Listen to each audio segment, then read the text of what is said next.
नाहर और रूही को अलग करने के लिए अब 2 लोग नहीं बल्कि 3 लोग लग चुके हैं। जी हाँ दोस्तों, पहले तो सोनी और दादी ही चाहती थी कि नाहर और रूही एक दूसरे से अलग हो जाए, पर दोस्तों अब रूही की दादी भी रूही से कसम ले लेती है कि मैं तुम्हारी दूसरी शादी करवाऊंगी और मैं तुम्हें जिस लड़के से शादी करने के लिए कहूंगी तुम्हें उस लड़के से शादी करना पड़ेगा। इसके बाद दबाव में आकर के रूही भी हाँ कर देती है, जिसके बाद दोस्तों रूही की दादी जो है वह रूही की दूसरी शादी स्पर्श से करवाने वाली है, क्योंकि दादी कहती है कि स्पर्श तुम्हारे साथ रहा है, तुम्हारा अच्छा दोस्त भी है, इससे अच्छा लड़का तुम्हें कहीं नहीं मिलेगा।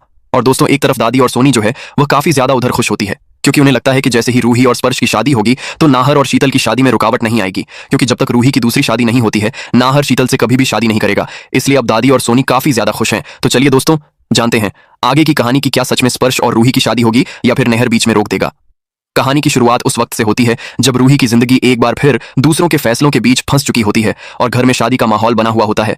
ढोल नगाड़े बज रहे होते हैं, मंडप सजा होता है और हर कोई खुश नजर आ रहा होता है। लेकिन इस भीड़ में अगर कोई सबसे ज्यादा परेशान होता है तो वह खुद रूही होती है, जिसकी आंखों में खुशी नहीं बल्कि डर और मजबूरी साफ दिखाई देती है, क्योंकि यह शादी उसकी मर्जी से नहीं बल्कि उसकी दादी के फैसले से हो रही होती है। रूही की दादी शुरू से ही यह मानती आई है कि प्यार सिर्फ एक भ्रम है और असली जिंदगी समझदारी और समाज के हिसाब से चलती है। इसलिए उन्होंने रूही के लिए स्पर्श को चुना होता है, जो गोयंका हाउस से जुड़ा हुआ, पढ़ा लिखा और परिवार की नजर में एक परफेक्ट लड़का माना जाता है। दरअसल दादी की नजर स्पर्श पर तभी से टिक गई थी जब वह पहली बार गोयंका हाउस में जूही को इनविटेशन देने गई थी।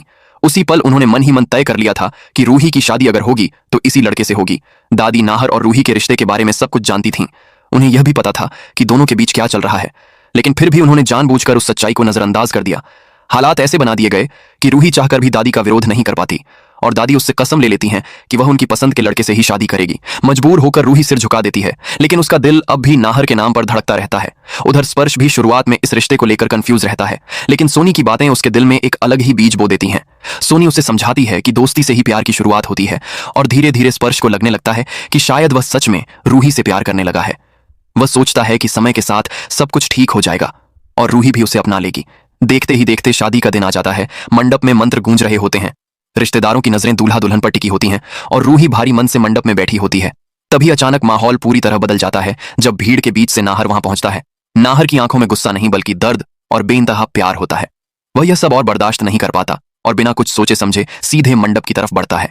किसी को कुछ समझने का मौका भी नहीं मिलता और नाहर सबके सामने रूही की मांग में सिंदूर भर देता है।